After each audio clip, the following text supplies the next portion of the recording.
Mr. Ramsay here. Welcome to episode 2 of Ukulele with Mr. Ramsay. Thank you so much for all your kind comments, and it's great to get emails and messages on the Facebook page about kids trying out the tune, and even some parents and some teachers as well have been borrowing ukuleles from school and trying them out. So thank you for that. Just a question one child had. They said that they didn't have a ukulele, but they did have a guitar. And could they use that instead? And absolutely. Because we're only using one string, it doesn't matter. You could use a guitar, you could use a ukulele, you could use a mandolin. Don't suppose anyone's got one of them, but anything that's got frets, you can use. And I'll just demonstrate that because I've got my son's guitar here, and he's not very big, so it's not a very big guitar. But if I just play what I played on the ukulele last week, it should sort of produce the same tune.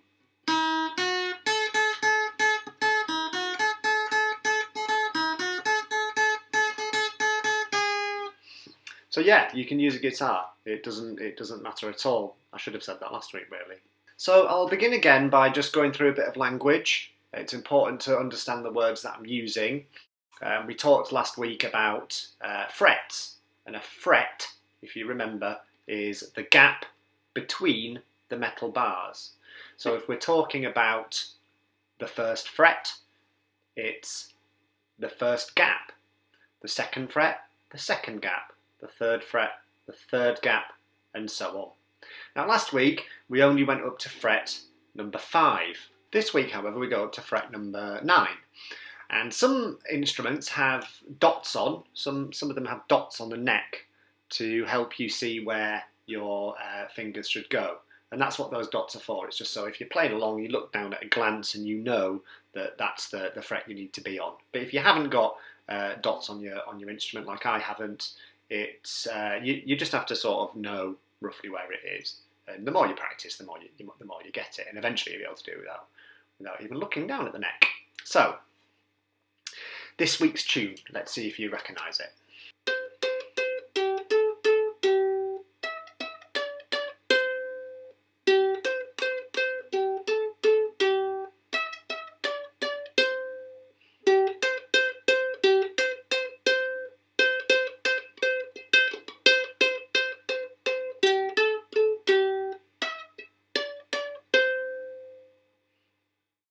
That's one of my children's favourite songs, that, and it's obviously Old MacDonald's Farm. Okay, so for the tutorial then.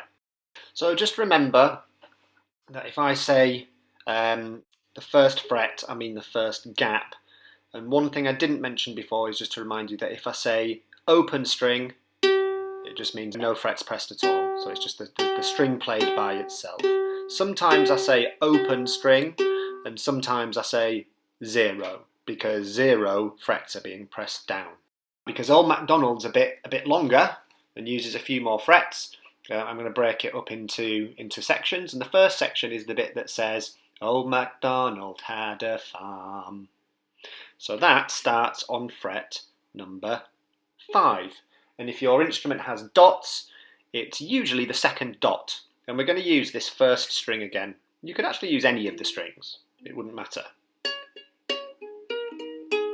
But I'm going to do it on here, just to make a decision. So, it starts on fret 5, Old MacDonald, open 0. So 5, 5, 5, 0, 2, 2, 0. Again, 5, 5, 5, 0, 2, 2, 0.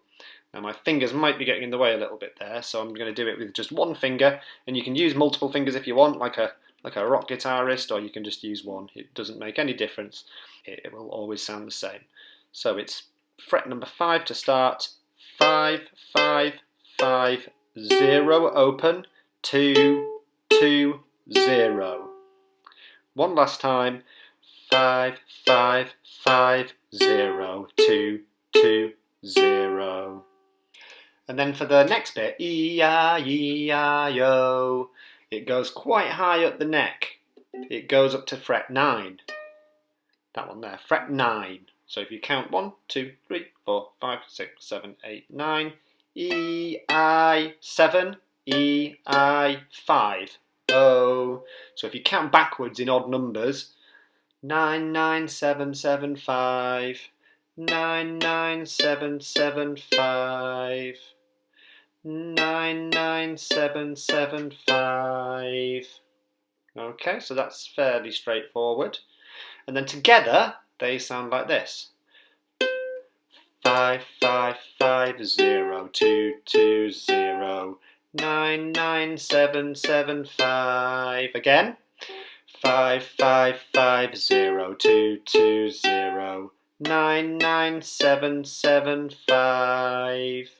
The last little bit is the with a. So if it depends what animal you're doing. So if we do a pig with an oink oink here and an oink oink there, here an oink, there an oink, everywhere an oink oink. That's the bit we're going to do now. So it's open with 5, and it just goes between 0 and 5. Zeros with 555055. Stay on 5. Here an oink, there an oink, everywhere an oink, oink. That's dead easy. Most of it's on fret 5.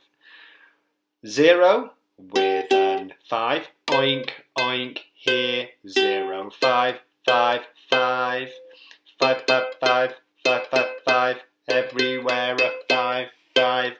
Old MacDonald had a farm. E-I-E-I-O. And that's just repeated from the beginning. Now, like I said last week, there is absolutely no rush. All musicians start off slow and build up. And the other thing that musicians definitely do as well is they learn things in sections. So that's why I've broken that down into 3 different sections. You can just practice one section at a time to start with. And just keep it really slow. It's better to do something slow and right than fast and wrong. But all the way through, it should sound like this. And if you've got toddlers in the house, like I do, they love this song and they'll be able to tell you which animals they're going to do. So it would sound something like this.